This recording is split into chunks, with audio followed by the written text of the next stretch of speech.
ஆலயா cotton வேட்டிகள் ஷர்ட்டுகள் wedding celebration. Kovai மாவட்டம் ஆனைமலை அருகே அளவுக்கு அதிகமாக வைக்கோல் பாரம் ஏற்றிச் சென்ற லாரி ஒன்று மின்கம்பியில் உரசியதால் தீப்பற்றி எரிந்து சாம்பலானது.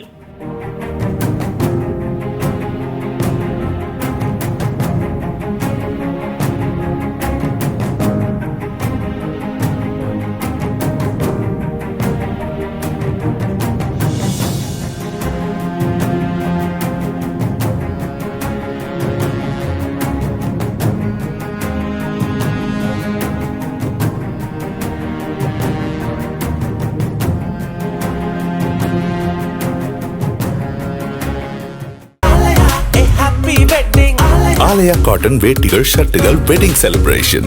பிளே ஸ்டோர் மற்றும் ஆப் ஸ்டோரில் இருந்து பாலிமர் செயலியை QR கோடு மூலம் பதிவிறக்கம் செய்யுங்கள். செய்திகளை உடனுக்குடன் பெறுங்கள்.